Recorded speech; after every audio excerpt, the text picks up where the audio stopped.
सबसे पहले तो 60 किलोमीटर्स के विद इन जो भी टोल आएगा दैट इज इलीगल। ये हमारा कहना तो है नहीं, ये रूल है। प्लस गडकरी साहब ने भी कहा है। अब ये कहते हैं हम दिल्ली जाएंगे, हम दिल्ली में जाके बात करेंगे।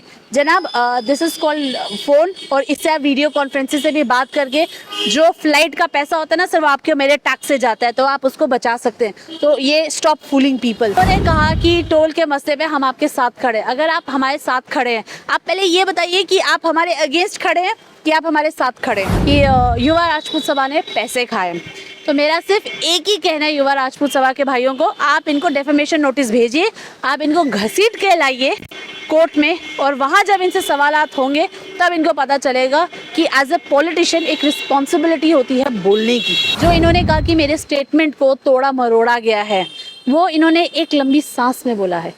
वो एक स्टेटमेंट है, उसको नहीं तोड़ सकते। अब जैसे लास्ट टाइम रिजर्व कैटेगरी के लिए इन्होंने क्या बोला था कि आप हमसे सवाल जवाब नहीं कर सकते, वो एक बहुत बड़ी गलती थी ये स्टेटमेंट पास करके।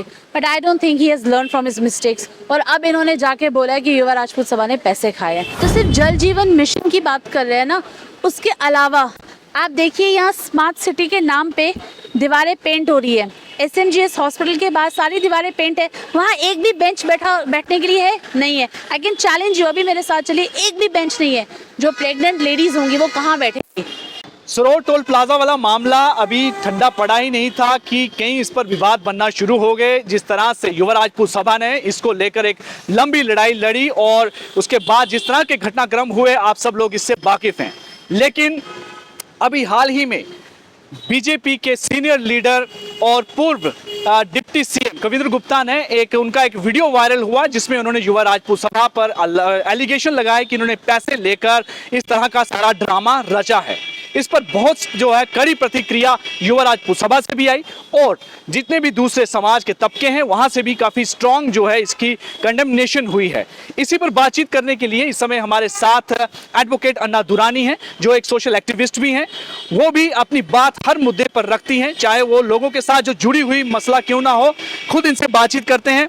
अन्ना जी, अभी हाल ही में ये मामला जो सरोड टोल प्लाजा वाला काफ़ी हाईलाइट हुआ है कि इलीगल तरीके से वहाँ पे टोल वसूला जा रहा है, जिसको लेकर बीजेपी हालांकि बिल्कुल सामने नहीं आई, लेकिन कहती है कि हम इसको सपोर्ट करते हैं।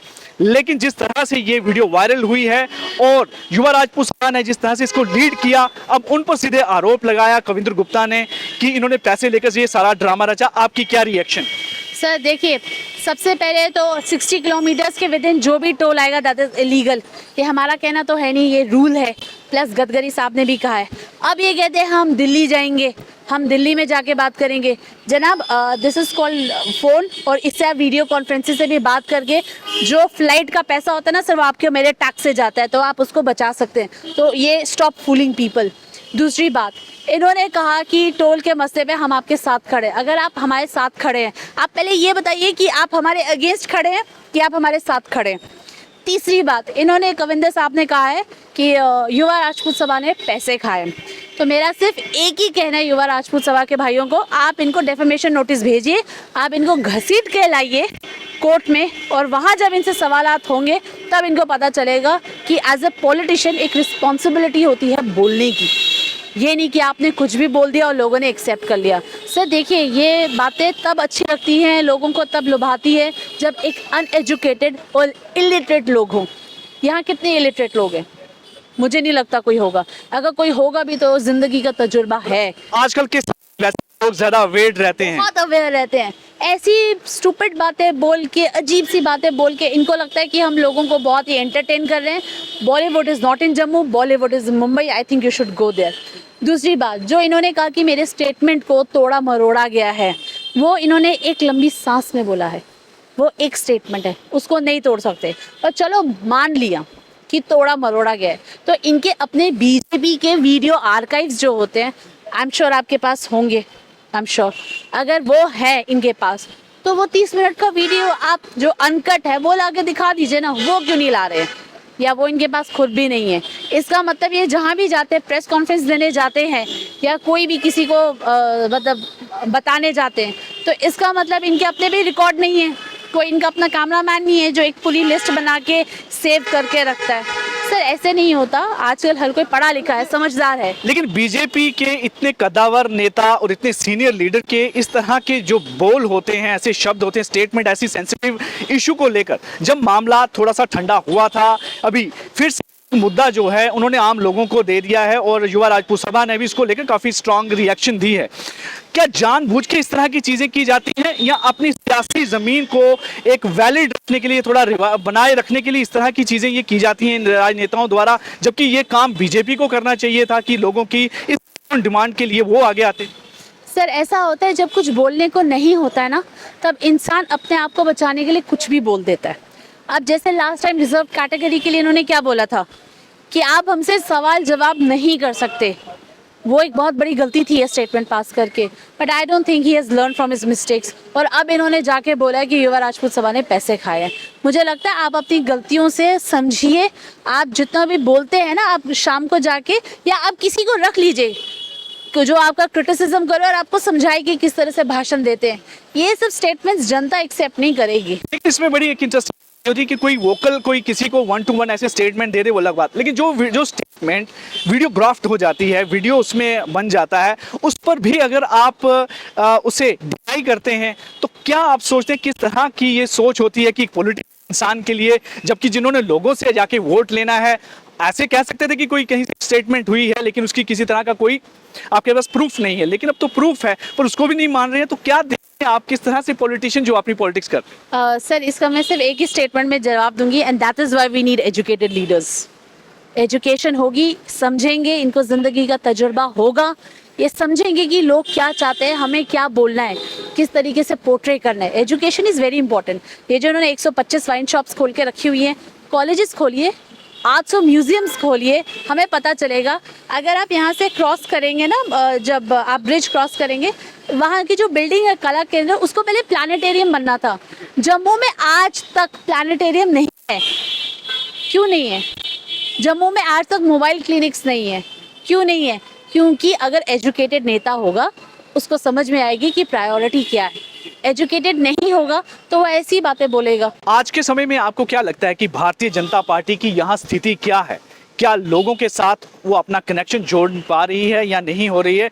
किस तरह की ये जो सिचुएशन बनी हुई है, भारतीय जनता पार्टी को फिलहाल आज के इस समय में किस तरह के रोल में देख रहे हैं कि इनका इस समय जो लोगों के प्रति जिस तरह का जो यहाँ पे एक बर्ताव होना चाहिए, व्यवहार होना चाहिए, जो काम होना चाहिए, है या नहीं? सर देखिए, मुझे बीजेपी से पर्सनल कोई एफिलिएशन तो है नहीं। I don't belong to any political party. मेरा सिर्फ एक ही बात है, अगर बीजेपी लोगों के साथ खड़ी होगी तो उसको सपोर्ट मिलेगा। अगर साथ में खड़ी नहीं होगी, अपने सेल्फ इंटरेस्ट के लिए अंदर बैठी रहेगी और बाहर नहीं आएगी, तो वोट नहीं मिलेगा। मेरा प्रश्न इसलिए भी था कि जब ये अपोजिशन में थे यहाँ पर, जब नेशनल कॉन्फ्रेंस या पीडीपी की खास करके नेशनल कॉन्फ्रेंस की बात करूँ या कांग्रेस की यहाँ पे गवर्नमेंट हुआ करती थी, तो सबसे ज़्यादा जो है बीजेपी यहाँ की मुद्दे उठाया करती थी। उसको लेकर चाहे जम्मू बंद कॉल भी होती तो लोग समर्थन भी देते थे। एक जम्मू के लिए या अपने आप को उनका चैन समझते थे। लेकिन आज की इस परिस्थिति में आप जिस तरह की स्थिति देख रहे हैं, तो बीजेपी का कैरेक्टर किस तरह का लगता है? सर मैंने कहा ना, अभी वो स्टैंड नहीं ले रही है लोगों के लिए। चाहे टोल का मसला हो, स्मार्ट मीटर्स का मसला हो, दिन में लाइटें जल रही हैं, इसका पैसा कौन देगा? Very small question. आप हमारे लिए खड़े नहीं होंगे, हम भी आपके लिए खड़े नहीं होंगे। हमारे लिए जो पार्टी खड़ी होगी, हम उसके लिए खड़े होंगे। सर इट डजेंट मैटर, चाहे बीजेपी हो, कांग्रेस हो, एनसी हो, पीडीपी हो, कोई भी पार्टी हो, अगर आप लोगों के साथ खड़े हैं तब लोग आपके साथ खड़े हैं। हाँ, अगर आपको लगता है कि अभी एलजी साहब बीजेपी के हैं, बाकी यहाँ इलेक्शंस तो हुए नहीं है, अगर आपको लगता है कि इलेक्शंस में आपको जीतना है, you have to come forward and stand for people. एक लास्ट पर अदरवाइज वोट मिलेगा आपको। एक लास्ट आपसे पूछता हूँ कि एक रिसेंट एक और इशू निकल के आया है कि जल शक्ति डिपार्टमेंट में एक बड़ा स्कैम निकल कर आया है, जिसे कि आईएएस अफसर, उसी डिपार्टमेंट के आईएएस अफसर ने उसको डिस्क्लोज किया है, जिसमें उन्होंने कहा कि 13,000 करोड़ रुपए का जल जीवन मिशन में बड़ा घपला जो है जम्मू कश्मीर में हुआ है और सीधे एलजी एडमिनिस्ट्रेशन पर उन्होंने उंगली उठाई, सब इनकी कर रहा। तो किस तरह देखते हैं कि जो एडमिनिस्ट्रेशन अपना काम कर रही है, अपना डंका बजा रही है कि हम हर तरह से लोगों की जो मदद कर रहे हैं, सब कुछ ऑनलाइन कर रहे हैं, करनी और कथनी में क्या नजर आ रहा है? 110% डिफरेंस है कथनी और करनी में। आप तो सिर्फ जल जीवन मिशन की बात कर रहे हैं ना, उसके अलावा आप देखिए यहाँ स्मार्ट सिटी के नाम पे दीवारें पेंट हो रही है। SMGS हॉस्पिटल के बाद सारी दीवारें पेंट है, वहाँ एक भी बेंच बैठने के लिए है नहीं है। आई कैन चैलेंज यू, अभी मेरे साथ चलिए, एक भी बेंच नहीं है। जो प्रेग्नेंट लेडीज होंगी वो कहाँ बैठेंगी? चलिए जिस जगह की जो बेसिक नीड चाहिए वो एग्जैक्टली एक वहाँ क्लीन ड्रिंकिंग वाटर का एक कूलर ही लगा दीजिए। नहीं लगाया, क्यों नहीं लगाया? स्मार्ट सिटी कहने में और स्मार्ट सिटी बोलने में और दिखाने में बहुत फ़र्क है।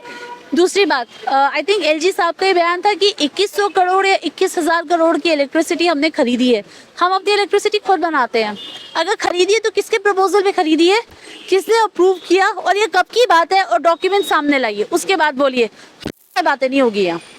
बिल्कुल वैलिड पॉइंट्स उठाए हैं अन्ना दुरानी ने, और साफ कहा है कि जिस तरह से भारतीय जनता पार्टी जो अपने आप को चैलेंज करती है कि हम यहाँ के लोगों की बात उठाते हैं, लेकिन अभी जिस सूरत हाल है और जो अभी स्टेटमेंट आई है, वीडियो वायरल हुई है, उसको लेकर जितना भी जो जुटलाना चाहें कविंद्र गुप्ता, लेकिन सच्चाई यही है कि इनके मुंह से ये शब्द निकले हैं और इसको लेकर युवा राजपूत सभा को जो है एक लीगल एक्शन लेना चाहिए। ये कुछ कहना है अन्ना दुरानी का। आपकी क्या राय है, आप जरूर अपने कमेंट में दीजिएगा।